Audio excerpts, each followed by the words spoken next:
উপস্থিত সকলকে আমার অভিবাদন জানাই, শুভেচ্ছা জানাই। আন্তরিক ধন্যবাদ হাতেখড়ি গোষ্ঠীকে এবং কৃতজ্ঞতা। ধন্যবাদ আজকে আমাকে বলতে ডাকার জন্য, কয়েকজনের সাথে আমি আসতে পেরেছি, এটা বিরাট সৌভাগ্য।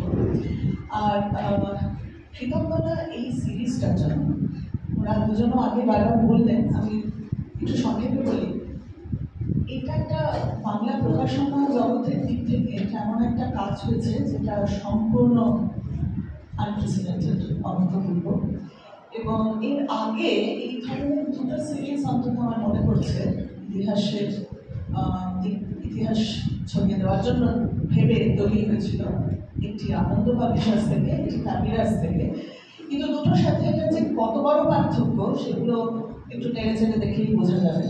প্রধান পার্থক্যটাই এটা ছোটদের জন্য ভেবে করা হয়েছে, যদিও এখানে আমার একটা কথা আছে। সেটা হলো যে ছোটদের জন্য ভেবে করা হয়েছে এবং অনেকাংশেই যে ছোটদের কাছে এটা পৌঁছে গেছে সেই খবরটা আমরা পেয়েছি, আমরা জানি, তাদের কিছু কিছু রিয়াকশনও আমরা জানতে পেরেছি। কিন্তু এটা বড়দের জন্য খুব ইম্পর্টেন্ট বই হয়েছে, কারণ অনেক বড় পাঠক, বড় বলতে বয়সে বড়, কিন্তু যারা ইতিহাস জগতের লোক নন সেরকম, কিংবা সংবাদ মানে ইতিহাস জগতের লোক হলেও এই ধরনের জিনিসটা একটু বেশি করে জানতে চান, এরকম লোকের জন্য কিন্তু এটা খুব ইম্পর্টেন্ট কতগুলো বই তৈরি হচ্ছে। সুতরাং এটাকে আমার মনে হয় ইতিহাসে হাতেখড়ি গোষ্ঠীকে এবার এটা ভাবতে হবে যে আমরা কি শুধু ছোটদের জন্যই লিখছি নাকি বড়দের জন্য লিখছি, দুটোকে কি আমরা আলাদা করবো। আমার ব্যক্তিগত অনুরোধ যে হাতেখড়ি যে শুধু ছোটদেরকে দিতে হবে এমন কোনো মানে নেই। আমরা নানা পর্বে সেটা নানা স্তরে দিতে পারি এবং এটা অবশ্যই বড়দের জন্য ভাবা উচিত। প্রথম দিকে 3টে বই আমি সবটাই খুব মন দিয়ে পড়েছি, যতগুলো আমার হাতে এসেছে। প্রথম দিকের বইগুলো একরকম ছিল, পরের দিকের বইগুলো আমার বিশেষ করে মনে হয়েছে। একটা বইয়ের কথা আমি একটু উল্লেখ করছি, যুদ্ধ নিয়ে যে বইটা। এই বইটা ছোটরা নিশ্চয়ই পড়ে অনেকটা উপকৃত হবে, কিন্তু আমার মনে হয় প্রত্যেক বড় এই বইটা মানে পাঠ্য হওয়া উচিত, কারণ এটার মধ্যে যেভাবে খুব সহজ করে অনেকটা বলা আছে।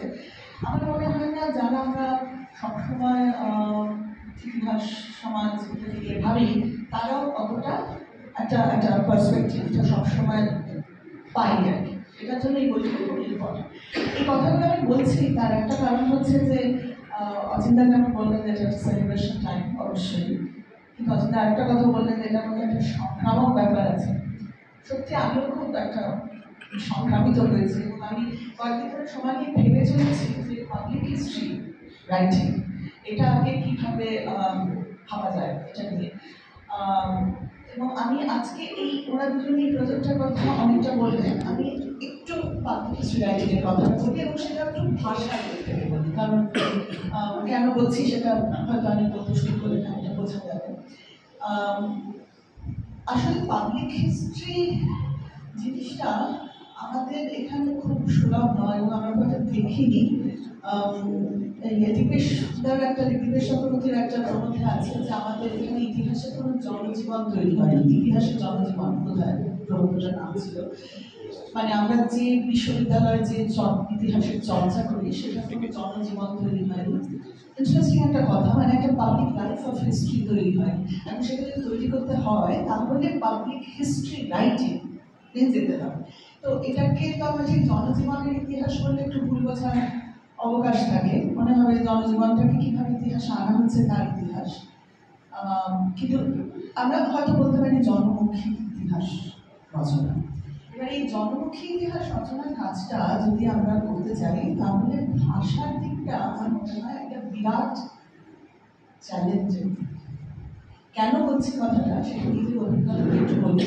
আমি যখন নিজে 2 দশক আগে যখন ইতিহাসের পড়াশোনার মধ্য থেকে হঠাৎ সংবাদ মাধ্যমের জগতে এসে পড়লাম, তখন আমার মাথায় বাজ ভেঙে পড়েছিল যে কোন ভাষায় লিখব। কারণ যে ভাষাতে আমরা মানে ইংরেজির কথা ছেড়ে দিলাম, যে ভাষাতে যে বাংলায় আমরা ইতিহাস ভাবতে অভ্যস্ত, সেইটা সংবাদপত্রে লিখলে সেটা কোথাও পৌঁছবে কিনা বুঝতে পারা যাচ্ছিল না। আসলে তো আমাদের সবারই সমস্ত সাবজেক্টেরই সমস্ত ডিসিপ্লিনের একটা ভাষা থাকে এবং একটা গোষ্ঠী তৈরি হয় সেই ভাষার উপর নির্ভর করে। তবে ইতিহাসবিদ যারা, ইতিহাস পড়েন যারা, ইতিহাস চর্চা করেন যারা, তারা কিছু কথা বোঝেন যেটা সাধারণ পাঠক, সাধারণ বলতে আমি বলতে চাইছি এই বৃত্তের বাইরে যারা অন্য বিষয় চর্চা করেন তাদের কাছে হয়তো অতটা সহজ নয়, যেটা আমরা হয়তো বুঝতে পারি না।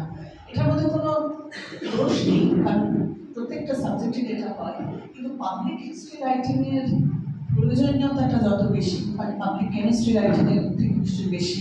সুতরাং সেটা মনে রেখে এইটা একটা বিরাট সমস্যা হয়ে দাঁড়িয়েছিল আমার নিজেরই কাছে। দ্বিতীয়ত লিখতে শুরু করে যখন এটা ভাবলাম যে অনেক মানুষের জন্য লিখতে হবে, তখন আরেকটা বিরাট সমস্যা, সেটা হচ্ছে কোন বাংলায় লিখবো। তখন প্রথম বুঝতে পারলাম যে বাংলা ভাষাটা আসলে একটা নয়, অনেক, হয়তো সব ভাষারই সেটা থাকে, যে বাংলা বিশেষত্ব নয়।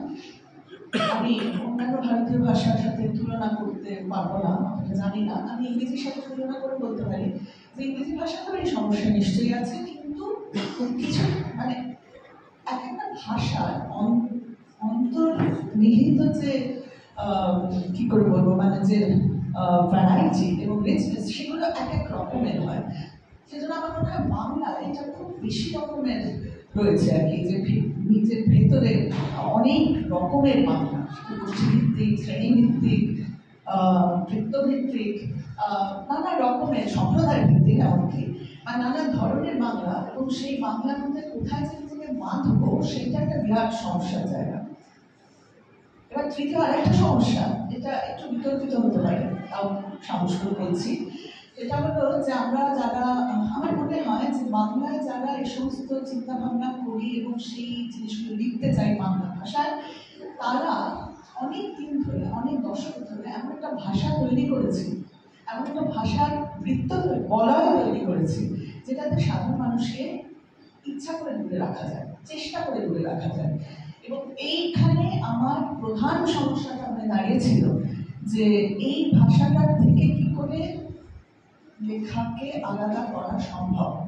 এই ভাষাটার একটা ভালো নামের অভাবে আমি এটাকে এখন আপাতত চলতি প্রবন্ধের ভাষা বলি।